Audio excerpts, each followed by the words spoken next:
Why most people are one bad year away from starting over. Fragility versus resilience in personal finance. You lose a job in March. By April, you're swiping your credit card for groceries. By June, you're skipping payments. By September, your savings are gone. And by December, you're basically starting over. Look, most people don't go broke because they're irresponsible. They go broke because their entire financial life is fragile. One medical bill, one layoff, one bad investment, one messy divorce, 1 year, and everything collapsed. If that sounds uncomfortably familiar, good, because today we are going to talk about something almost nobody teaches: the difference between looking financially successful and actually being financially resilient. My name is Prime, and I spend way too much time thinking about why people make good money still feel financially stressed. If you're someone who earns, saves a little, invests a little, but deep down feels like one bad year would completely derail you, make sure to hit the subscribe button and give this video a thumbs up if this helps you out. Because today we are going deep, not just into the math, but into the psychology of fragility versus resilience. And there's this uncomfortable truth: most people are one bad year away from starting over. The illusion of stability. Here is the thing. From the outside, most households look fine. They have a decent income, a car that works, a house or apartment, some retirement savings, a few investments. Look stable. But here is what most people don't realize. According to 2024 Federal Reserve report, nearly 37% of Americans can't cover a $400 emergency without borrowing or selling something. And even more interesting, a CNBC survey found that over 50% of people making over 100,000 per year still live paycheck to paycheck. That's not a low income problem. That's a fragility problem, because fragility isn't about how much you make, it's about how exposed you are. Fragility defined. Let's define this clearly. A financially fragile person needs current income to survive, has fixed expenses close to income, has little liquid savings, has high leverage debts, has no margin for error. Now you might be thinking, okay, but that's normal, that's life. Is it? Or is it just the system working exactly as designed? Because here's what most people don't question. They optimize their life for lifestyle growth, not shock resistance. And those are two very different games. The math of one body. Let's walk through an example. Meet Daniel. Daniel earns $85,000 per year. After taxes, he takes home about $5,500 per month. His monthly expenses: rent $1,800, car payment $500, insurance $300, groceries $600, utilities plus phone $400, student loans $350, credit cards $250, entertainment subscription $400, miscellaneous $500, and total $5,100. He saves $400 per month on paper. He's doing well. Now let's introduce one bad year. He gets laid off. Unemployment replaces maybe $2,000 per month. He burns through his $8,000 savings in about 4 months. Credit cards fill the gap. Interest rates 22%. After 1 year, $18,000 to $25,000 in new debt. Retirement contribution paused. Credit card score damaged. Stress through the roof. He didn't make reckless decisions. He was just financially fragile. The hidden psychology trap. This is where it gets really interesting. Fragility feels normal because culturally we equate bigger house equal to success, new car equal to success, higher spending equal to progress. But psychologically, lifestyle inflation feels safe. It feels like growth. It feels like reward. Here is the trap. Every time your income rises and your expenses rises with it, you're building a taller structure on the same weak foundation. You're not building resilience, you're building a bigger collapse. The fragility spectrum. Think of financial stability like a bridge. A fragile bridge holds weight but barely. One storm, it cracks. A resilient bridge, it's overbuilt. It looks almost excessive. Extra support beams, reinforced steel, and redundancy. Here's what resilience people have: 6 to 12 months of expenses in liquid assets, multiple income streams, low fixed cost, low consumer debt, assets that generate cash flow. And this isn't about being a shame, it's about building margin. Margin is what separates inconvenience from catastrophe. But I make good money. Now you might be thinking, okay, Prime, but I make good money. I'm not fragile.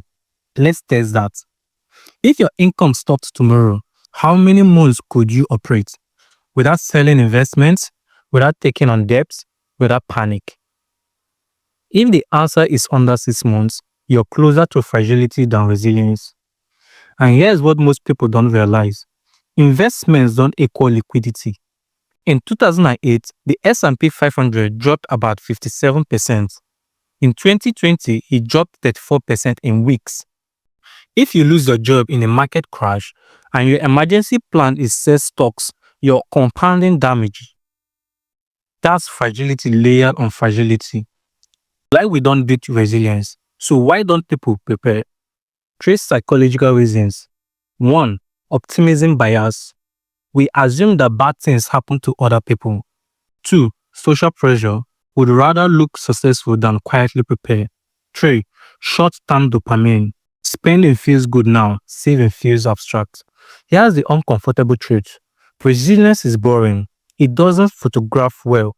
No one posts their 12 months emergency fund on Instagram. But when the storm hits, boring wins. The compounding effect of one bad day. Let's zoom out. One bad day doesn't just hurt for 1 year, it sets you back 5.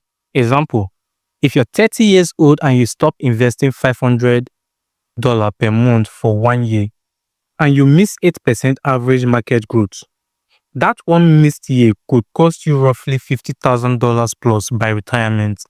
That's the visible cost. The invisible cost: stress, relationship strain, risky decisions made out of fear. Financial fragility magnifies emotional volatility, and emotional volatility destroys long-term wealth.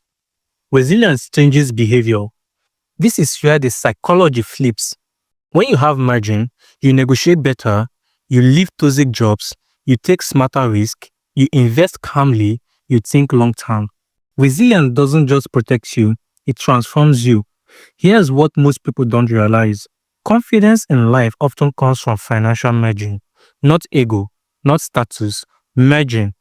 Building financial shock absorbers. So how do we fix this? Let's get practical. Step 1. Calculate your fragility number. What are your true monthly survival expenses? Not lifestyle, survival. Cut it to essentials. Multiply by 6. That's your minimum resilience target. If survival is $3,000 per month, 6 months is equal to $18,000. That's the first fortress wall. Step 2. Lower fixed costs. Fixed costs are dangerous because they don't adjust when income drops. Rent, car loans, subscriptions. Ask yourself, if I lost my job tomorrow, which expenses would crush me? Resilient people keep fixed costs under 50 to 60% of take-home pay. Flexibility equals power. Step 3. Eliminate high-interest debts. Credit cards at 20% interest are anti-resilience. Every dollar in high-interest debt is negative margin. Paying off a 22% card is a guaranteed 22% return. You won't find that in the stock market. Step 4. Add income streams.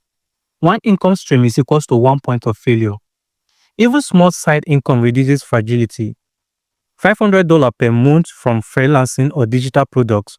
That's $6,000 per year of shock absorption. And psychologically, it reduces dependency fear. Step 5. Invest, but with layers. Resilient isn't holding cash forever. It's layering. 1. Emergency fund.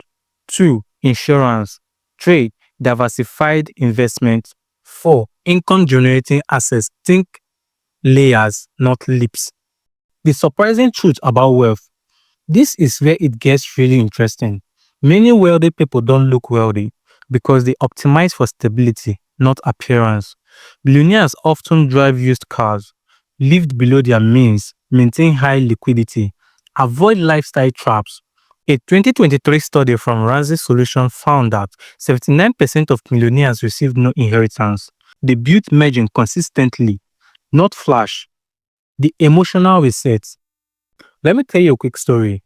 I once knew someone making over $150,000 a year. Luxury apartment, new car, vacations, designer, everything. Then the company downsized. Within 8 months, car repossessed, apartment lost, retirement account liquidated, moved back in with family. From outside success to starting over in less than a year. Income was high, resilience was zero. That's fragility. The real goal.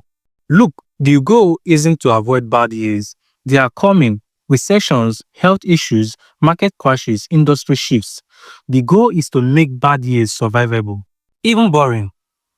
You want a bad year to feel like, okay, this is annoying, but I'm fine. Not, my life is collapsing. A simple reframe.